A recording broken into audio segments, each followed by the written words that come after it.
When I first met Anna, I thought I had stumbled upon the kind of love you only read about in novels. She was magnetic charming and carried herself with the kind of confidence that could light up a room. Everyone around me said she was too good to be true, but I didn't listen. I was already in too deep. What I didn't know back then was that Anna wasn't just hiding secrets. She was planning to destroy me. It's strange, you know. Looking back now, it almost feels unreal. How perfect everything seemed in the beginning. If you had met me back then, you would have seen someone glowing. Someone absolutely convinced they'd finally found the right person. And honestly, that's what makes this so haunting. Because when you think you've found the real thing, when it feels that right, you stop asking questions. You stop looking for cracks. You just let yourself fall. And that's exactly what I did with Anna. We met at a birthday party I didn't even want to go to. You know those nights, too many people crammed into a tiny apartment. Music blasting through cheap speakers. And everyone talking over each other until it just becomes noise. I was leaning against the kitchen counter, holding a drink I didn't want, wishing I could leave without looking rude.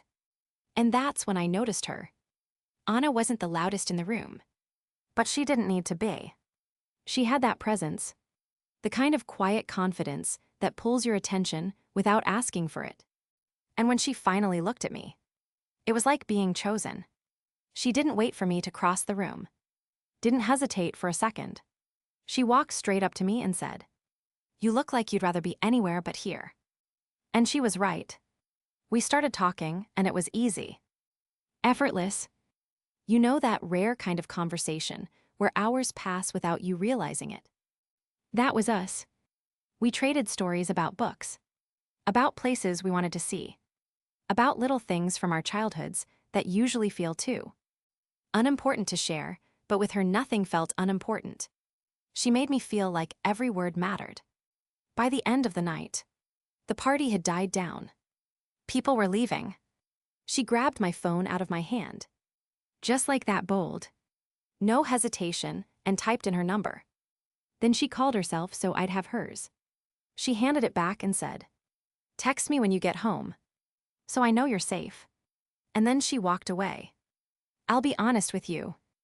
I walked home that night grinning like a complete idiot, my head replaying every single word we'd shared. I didn't know it then, but that was the start of everything. Our first date happened a few days later. She chose this tiny cafe I'd never even noticed before.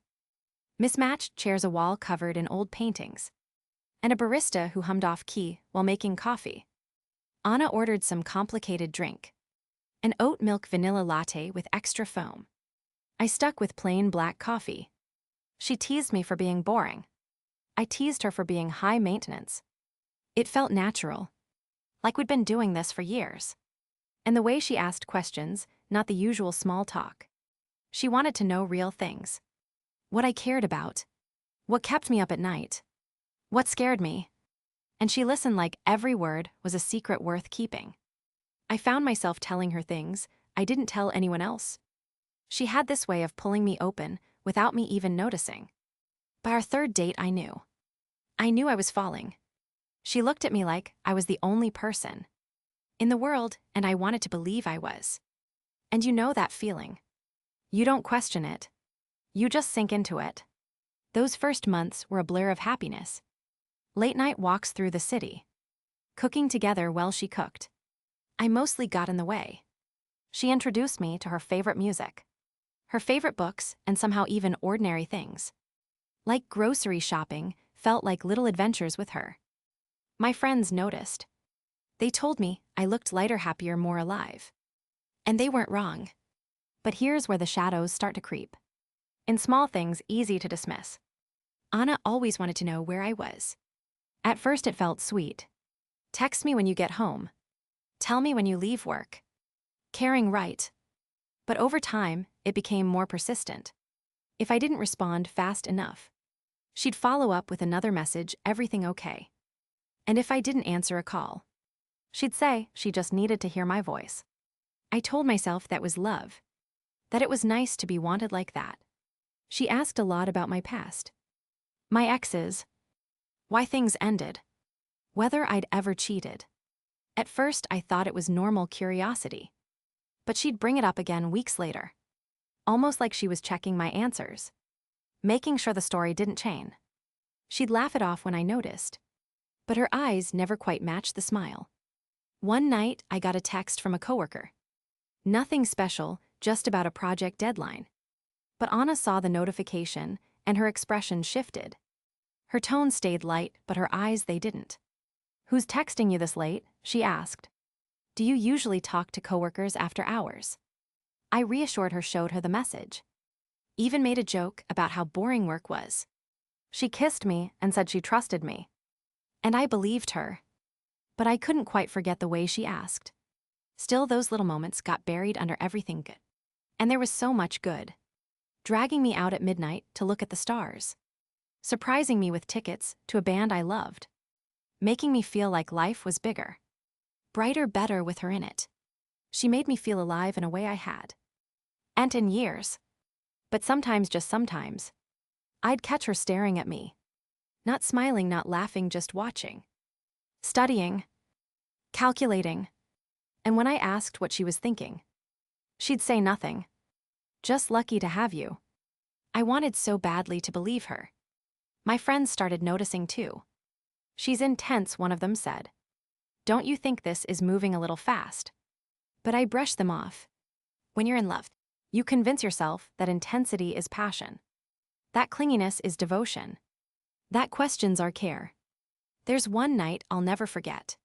We were lying on the couch. Her head on my chest. Some comedy playing in the background. She tilted her face up to me. Eyes soft but serious, and whispered, "Promise me you'll never leave me."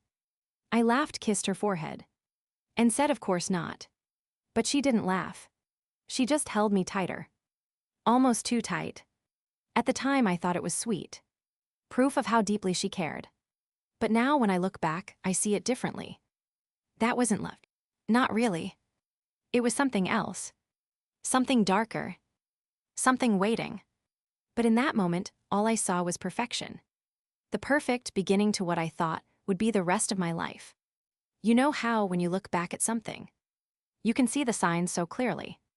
The little cracks that you brushed aside. The moments that didn't sit quite right. But you convinced yourself they were nothing. That's what the next part of my story feels like. I thought Anna and I were still in the honeymoon. Phase, still glowing, still laughing. Still wrapped up in the magic of it all. And we were. But the cracks had already started to show. I just wasn't ready to see them. It started small. Almost invisible. The kind of thing you could dismiss with a smile. Or even interpret as a sign of love. The first crack was jealousy. Now I'm not talking about the playful kind. Not the joking, "Oh, I see you smiling" at the waitress kind of jealousy. This was quieter. Sharper. Anna and I were out with a group of friends. We were at this little bar. Music low enough that you could actually hear each other talk. I ended up in conversation with one of my female friends from work. We were laughing about something dumb that had happened in the office that week. Totally innocent. But when I turned back toward Anna, her face had shifted. The warmth was gone. Her eyes were cool hard in a way that made my stomach tight. Later, when it was just the two of us, she didn't yell or accuse me outright. No, Anna was smarter than that. She asked me if I thought my friend was attractive. I told her no, of course not. She asked if I'd ever thought about her that way, even for a second. Again, I said no. She smiled, kissed me, said she believed me. But I could feel it, she was testing me. Measuring my answers. And underneath that kiss there was something sharp. Something that didn't quite let go. At the time I brushed it off. I told myself it was insecurity. That she'd been hurt before, that it was normal. I even found it a little flattering. She cared enough to want to know. She loved me so much. She didn't want to lose me. That's how I rationalized it. But looking back, I can see how dangerous that was. The second crack came a few weeks later. I was working late, buried in a project with a tight deadline. My phone buzzed with a call from Anna. I didn't pick up. Just couldn't, not with everything going on. I texted her a quick "I'll call later." and went back to work. By the time I got home, there were 6 missed calls and a string of messages. Some were sweet, just wanted to hear your voice. Others were sharper, why aren't you answering? Who are you with? Don't ignore me. When I finally called her, she answered on the first ring. Her voice was calm, too calm. She said she'd been worried, that she just needed to know I was safe. I apologized, promised I hadn't meant to worry her. She forgave me instantly, her tone bright again, almost too bright. And I let it go. I told myself it was love. Just love, nothing else. But here's the thing. Love doesn't feel like surveillance. Love doesn't come with fear of what will happen if you don't answer a text fast enough. I didn't understand that then. I do now. The third crack showed itself in a way I'll never forget. We were sitting together one evening, flipping through channels, not really paying attention to the TV. Out of nowhere, she asked me about an ex, one I'd already told her about. She wanted to know details I hadn't given before. What we fought about, how it ended, whether I still thought about her. I answered as honestly as I could, trying not to make it a big deal. But she didn't let it drop. She circled back again and again, phrasing the same questions differently, as if she was trying to catch me in a lie. At one point I laughed and said, "You've already asked me this a dozen times." Her smile froze just for a second. Then she laughed too, but it didn't reach her eyes. "I just like knowing everything about you," she said. "Every detail. Doesn't that mean I love you?" And I believed her. Or maybe I wanted to. Because when someone tells you that their intensity is proof of their love, it's tempting to accept it. It makes you feel wanted. It makes you feel special. But underneath that sweetness, there was something else. Something harder, darker, that I chose not to see. Another crack came when she started to shape my time. At first, it was little suggestions. "Do you really have to go out with your friends tonight? We could stay in together. Or you've been working so much. Don't you think you should skip that thing tomorrow and just rest with me?" Harmless, right? Sweet even. But then the suggestions became expectations. When I did go out without her, the questions would follow. Who was there? What did we do? Did I talk to anyone new? Every answer felt like a test I didn't know I was taking. My friends noticed. One of them pulled me aside one night and said, "She's kind of intense, isn't she? Like she needs to know where you are all the time." I laughed it off. Told him he didn't understand. That Anna just cared about me, that she was passionate. And I believed that. Or I wanted to. Because here's the truth. It's easier to believe in the love story you want than to admit the one you're living might be dangerous. The one that should have made me stop and think happened on a night that seemed ordinary. We were lying on the couch, her head on my chest, the TV flickering in the background. She looked up at me, eyes wide, and said, "Promise me you'll never hurt me. Promise me you'll never leave me." I laughed, kissed her forehead, and said of course not. But she didn't laugh. She didn't relax. She just held me tighter.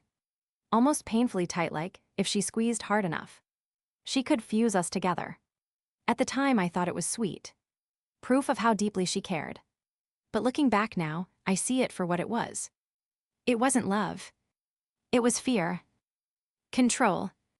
Possession. The cracks had started to show. But I told myself they were nothing.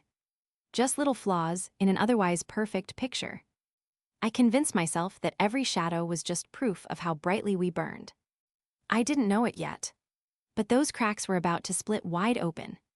And when they did, everything I thought I knew about love, about trust, about Anna would shatter. You ever notice how the scariest things in life do? And usually start out looking scary. They don't come with warning sirens or flashing red lights. No. They slip in quietly, dressed like something familiar. Something harmless. Something you might even mistake for love. That's exactly how it happened with Anna. By the time the cracks started showing, I was already too deep. Too in love, too invested. Too convinced that what we had was real. So when her behavior started to shift, I didn't see it for what it was. I didn't see the setup. The first sign came in the form of her journal. I came home to find her sitting at my desk, scribbling into this leather-bound notebook I'd seen her carry around before. She looked up, smiled, and left it open on the desk when she went to grab something from the kitchen. At first, I didn't think much of it, but when I passed by, I couldn't help glancing down. The page was filled with declarations of love. How much she adored me. How I made her feel safe. How she couldn't imagine her life without me. Sweet, right? But mixed in with those words were darker notes. I don't know if he's really telling me the truth, or sometimes I'm afraid he'll hurt me. It was jarring, like flipping a page in a love story and finding yourself in a horror novel. When she came back into the room, she saw me looking.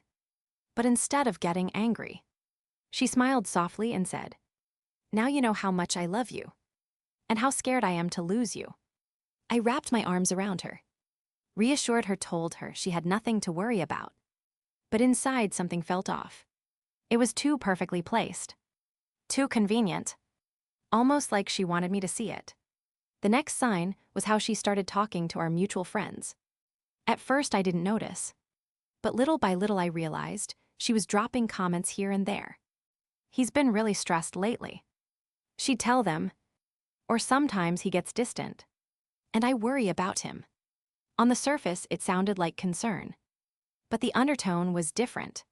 She was planting seeds, creating a version of me in other people's minds. A version who was moody, unstable, maybe even unreliable. I brushed it off, told myself she was just venting, that every couple does it. But it wasn't venting. It was groundwork. Then came the night I overheard her. She was in the other room. On the phone, her voice low and shaky. I couldn't make out everything, but I caught phrases. "I'm scared he's not who I thought he was sometimes. I don't feel safe." My stomach dropped. When she came back in, her eyes were red like she'd been crying. I asked her what was wrong, and she threw her arms around me, whispering that she loved me, that she was just being silly, that she was overthinking. And I believed her. Or maybe I just wanted to.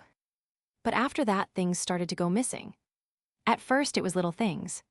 A watch I swore I'd left on the nightstand. I thought I was being forgetful. I wanted to believe it. But deep down, I knew something wasn't right. The real turning point came one night when she showed up at my apartment with tears streaming down her face. She was shaking, bruises on her arm. My heart stopped. I rushed to her, asked what happened. She looked me dead in the eye and said, "You hurt me." I froze. I hadn't touched her. I hadn't even seen her that day. But she said it with such conviction, such certainty that for a moment, I almost doubted myself. She cried in my arms, told me she forgave me, told me she knew I didn't mean it. I sat there in shock, unable to process what was happening. And the next day, whispers began. People looking at me differently. Friends who had always trusted me suddenly pulling back. That was when I realized what was happening. Anna wasn't just insecure. She wasn't just jealous or intense. She was setting me up. Slowly, carefully, deliberately. She was building a story. A story where I wasn't the loving boyfriend everyone thought I was. A story where I was the villain. And the terrifying part, she was good at it. Really good. Every doubt she'd planted with friends. Every teary phone call. Every bruised arm, every missing dollar. Every "I'm scared of losing him." Piece by piece, she was constructing a narrative where I was dangerous, where I was untrustworthy, where I was someone to be feared. And the worst part was, I didn't even know how to fight it. Because who would people believe? The girl with the tears in her eyes and bruises on her skin? Or me, the guy standing there, insisting I'd done nothing wrong? I wanted to scream, to shake her, to demand why she was doing this. But instead, I did what I'd always done. I told myself she loved me, that this was a misunderstanding, that it would pass. In the part of me, I was too afraid to listen to. I knew this wasn't a misunderstanding. This wasn't insecurity. This was a setup, and I had just stepped into her trap. You ever have one of those moments where your life splits into before and after? Like no matter what happens, you'll always know exactly where you were standing, exactly what you were wearing, exactly how the air smelled when everything changed. For me, that moment was the night Anna accused me. It didn't happen all at once. No, she was smarter than that. She knew how to build a story slowly, until everyone else was halfway convinced before she even made the final move. And when she finally did, I didn't just lose her, I nearly lost everything. It started with whispers. Small things. A mutual friend pulling me aside. Anna mentioned you two were going through some rough patches. You okay? I laughed it off, said every couple has their ups and downs. But I felt the shift. The way people's eyes lingered on me a little. Longer, as if they were looking for something, some sign. At the same time, Anna's behavior at home grew stranger. Some nights she was all love. All warmth, curling against me like I was her safe place. Other nights she'd pull away. Flinch if I reached for her. Act like she didn't trust me. When I asked her what was wrong, she'd shake her head and say, "Nothing, I'm fine," in a voice that told me she was anything but fine. And then came the bruises. More of them. Places I couldn't have touched, not even by accident. She'd show them to me with tears in her eyes, whispering, "I know you don't mean it. I know you're not trying to hurt me." And I'd stand there frozen, my mouth dry, my mind screaming, "What are you talking about?" But she said it with such conviction, such certainty, that a part of me started to feel dizzy. Like reality was slipping through my fingers. One night, she even said it in front of someone else. We were at dinner with a couple of friends, and she rolled up her sleeve to reach for something. A bruise was visible, dark and ugly. One of our friends gasped and asked what happened. Anna hesitated just long enough for the air to thicken, then looked at me with these wide, tearful eyes before quickly shaking her head. "It's nothing," she said, her voice trembling. "Really, it's nothing. Do you know how damning silence can be?" She didn't have to accuse me directly. That look, that hesitation, it said enough. I could feel the suspicion sink into the room like smoke. After that night, those friends stopped inviting me out. And then came the night that changed everything. I was at home half asleep when there was a knock on my door. Not just any knock. A hard official one. When I opened it, 2 police officers were standing there. My stomach dropped so fast I thought I might collapse. They asked if they could come in. I said yes, not even knowing why they were there. That's when they told me Anna had gone to the police. She had reported that I was abusive, that I had hit her, that she was afraid for her life. I swear in that moment, my blood turned to ice. I couldn't process the words. Abusive. Me. I felt my chest tighten, panic rising like a tide. I tried to explain, tried to tell them it wasn't true, that I'd never laid a hand on her. They listened, their faces, neutral, professional. But I could see it in their eyes, the doubt. The quiet calculation. Because here's the awful truth. When someone accuses you of something like that, the world doesn't stop and say, "Let's be fair." No. The world leans toward the victim. And in most cases, that's the right instinct. But in my case, in this case, it was deadly. Because Anna wasn't the victim, she was the architect. After the police left, I sat in the silence of my apartment, my hands shaking. I felt like my entire life had been ripped out from under me. Work called the next day, saying I'd been placed on leave pending investigation. Friends stopped returning my calls. Even family members, the ones who knew me best, sounded hesitant on the phone. Their voices careful, as if they weren't sure what to believe. Anna, meanwhile, played her role to perfection. She cried to our friends, told them she still loved me but didn't know, said she was scared but hoped I'd get help. She painted herself as the brave, broken girlfriend who still wanted to believe in the man she loved. And people ate it up. I became a stranger in my own life. Walking down the street, I imagined people whispering. At the grocery store, I felt eyes on me. I couldn't sleep. I couldn't eat. I felt like a ghost, like I'd already been erased. And through it all, I kept asking myself why. Why would she do this? What did she want? Was it attention? Control? Revenge for something I didn't even know I'd done? I'll never fully understand. But what I do know is that in that moment, she had me cornered. Because how do you prove you didn't do something? How do you prove you didn't hurt someone when they're standing there with bruises and tears? That was the accusation. That was the night the story Anna had been writing for months finally came crashing down on top of me. And the worst part, I wasn't sure anyone would believe the truth. There's a certain kind of silence that follows an accusation like the one Anna made against me. It's not the peaceful kind. It's heavy, suffocating. Like the air itself has been poisoned. That was my life in the weeks after the police showed up at my door. I couldn't sleep. Couldn't eat. Could barely look at myself in the mirror without hearing her voice whispering, "You hurt me." But here's the thing about lies. No matter how carefully you build them, no matter how much detail you weave in, they're fragile. They need constant tending, constant control. And sooner or later, the truth always finds its way through the cracks. The first crack came from something simple. My lawyer, God bless him, told me to stay calm, to gather everything I could that proved where I was, what I was doing. During the times Anna claimed I had hurt her, he said the best defense is evidence. Don't argue with her story. Just show yours. So that's what we did. One of the nights Anna swore I'd attacked her, I was actually miles away, stopping at a gas station after working late. At first I thought, no one's going to believe me. How do I prove that? But then my lawyer tracked down the security footage. And there I was, plain as day, buying a pack of gum and a coffee at the exact time Anna claimed I was with her. I can't even describe the relief I felt watching that grainy black and white footage. My hands were shaking, my throat tight. But for the first time in weeks, I had something solid. Something real. Something that wasn't just my word against hers. And that was just the beginning. The second crack came from Anna's own phone. She hadn't realized how much of her world was written into those little glowing screens. My lawyer subpoenaed her text messages.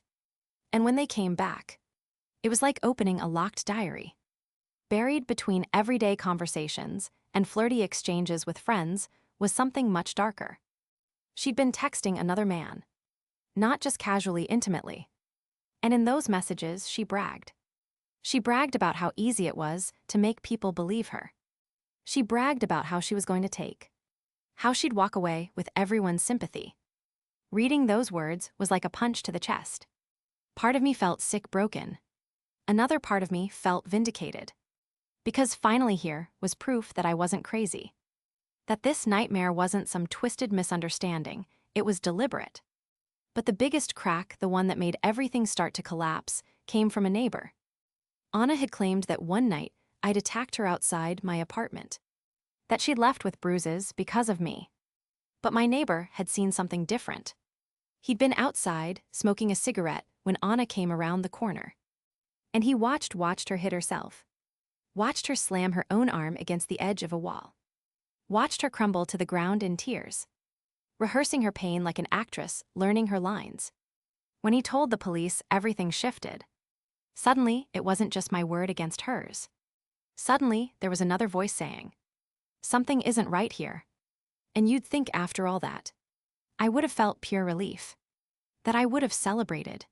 Screamed, let the weight fall from my shoulders. But that's not what happened. What I felt was exhaustion. Deep, bone-heavy exhaustion. Because even with the truth starting to emerge, the damage had already been done. My reputation was in tatters. My job was gone. Friends I'd known for years had stepped back, unsure, hesitant. And me, I felt hollow. Like even if I cleared my name, even if I proved every last word she said was, something had been stolen from me that I'd never get back. But the truth has a way of gaining momentum once it starts. The police began to look closer at Anna. They started asking harder questions. They reviewed her statements, lined them up against the evidence, and realized how many holes there were. She wasn't as calm under pressure as she pretended to be. When confronted, she broke down. But not with guilt. Not with remorse.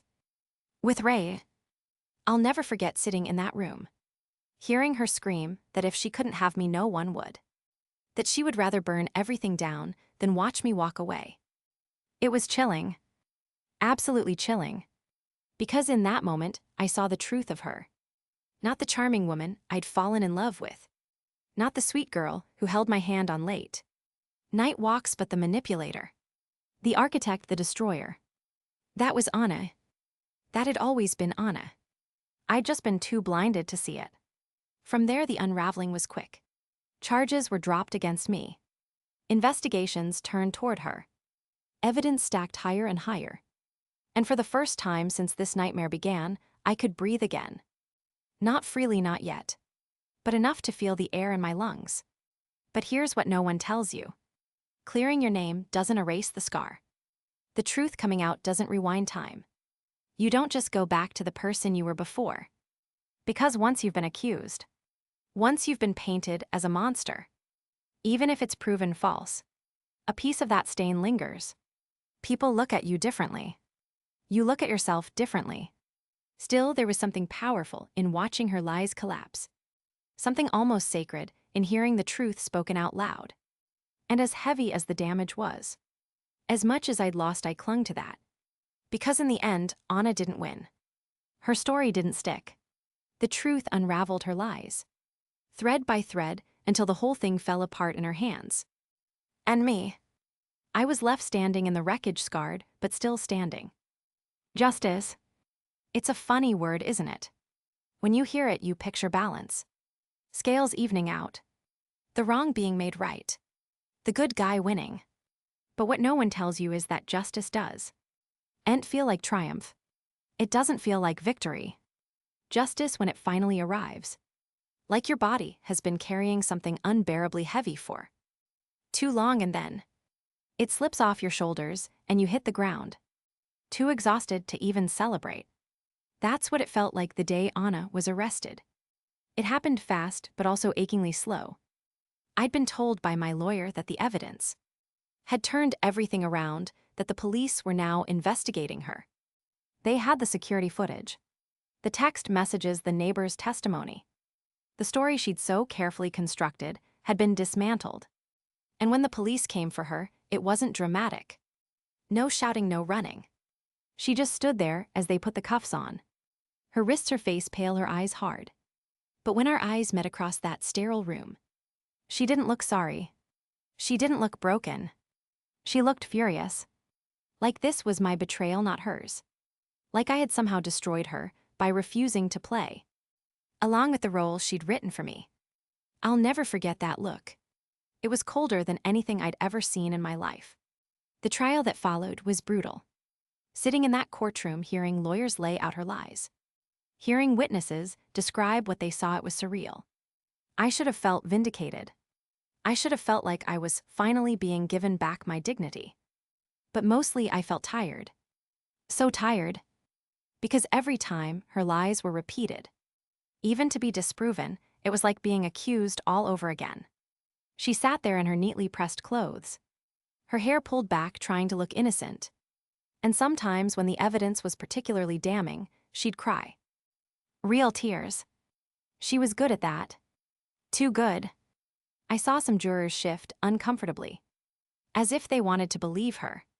As if part of them still thought, what if she's telling the truth?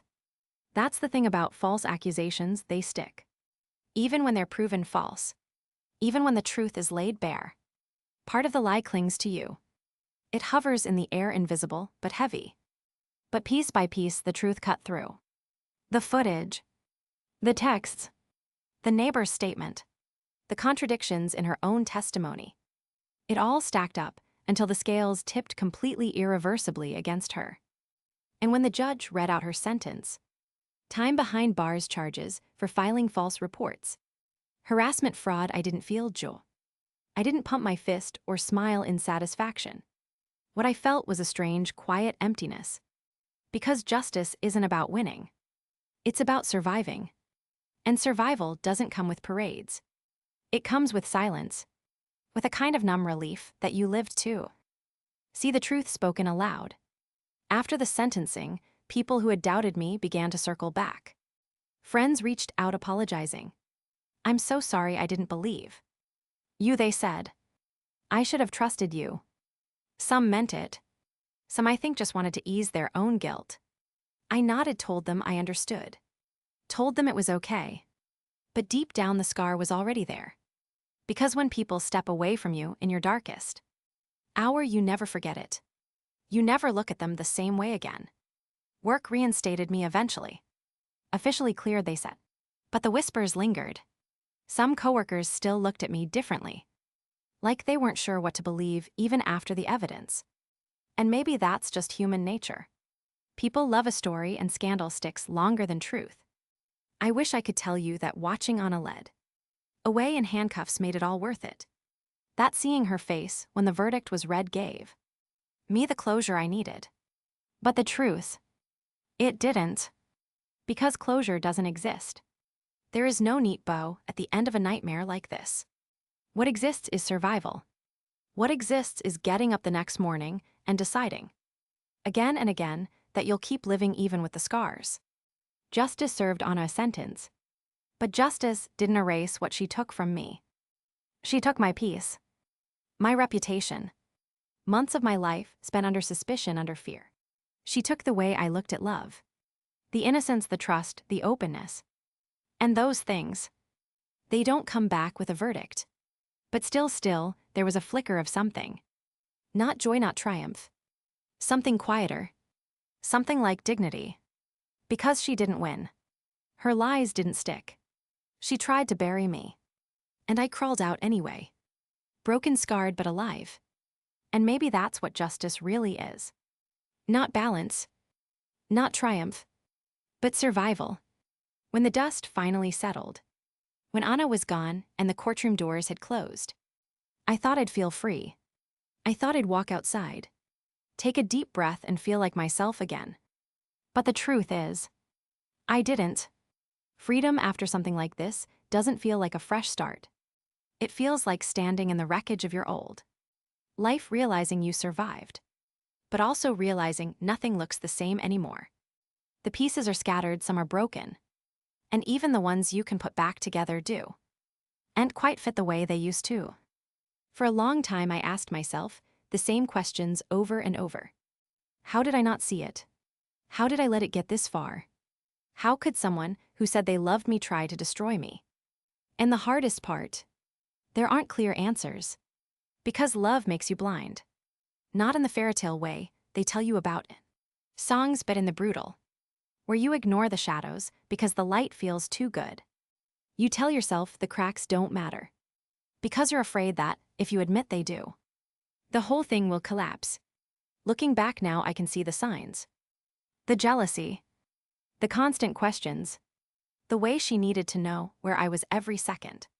The little tests, the subtle manipulations. They were all there. But at the time, I mistook them for passion. For devotion. For love. That's the trick about people like Anna. They don't show up with warning labels. They don't announce themselves as liars or manipulators. They come to you wrapped in warmth, in tenderness, in the exact things you've been craving. And by the time you realize the truth, you're already too deep to climb out without tearing yourself apart. I used to think love was about surrender. About giving someone every piece of yourself without holding anything back. But I don't believe that anymore. Because love without boundaries isn't love. It's a weapon waiting to be used against you. I don't hate Anna. That surprises people when I say it, but it's true. Hate would mean she still has that kind of power over me. And I won't give her that. What I feel now is something different. A kind of distant sorrow. Pity even.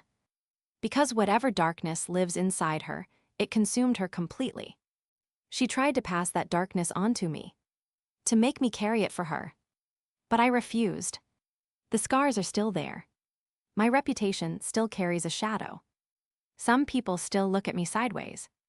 Even if they don't say it out loud. And I've accepted that. Some stains never wash out completely. No matter how false they are. But I also know this: I survived. She tried to break me. And I'm still here. That survival, it became my quiet form of justice. Not the kind you celebrate with champagne or fireworks. The kind you wake up with every morning, reminding yourself, I lived through that. And I'm still here. It changed me, of course. I'm more cautious now. More guarded. I don't give myself away so easily. And maybe that sounds sad. Maybe it sounds like a loss. But I've started to see it as strength. Because boundaries aren't walls. They're shields. And without them, love isn't safe. Sometimes I still think about that night on the couch. When she whispered, promise me you'll never leave me. I remember the way I laughed. The way I thought it was sweet. And now I realize it wasn't a promise she wanted. It was ownership. It was control. And that's the biggest lesson I've carried with me. Love that demands ownership isn't love. Love that manipulates, that controls. That isolates, that isn't love at all. It's poison dressed up in pretty words. So if you take anything from my story, let it be this: listen to the shadows. Pay attention to the things that don't feel quite right, even when the light is dazzling. Because the cost of ignoring those shadows can be everything.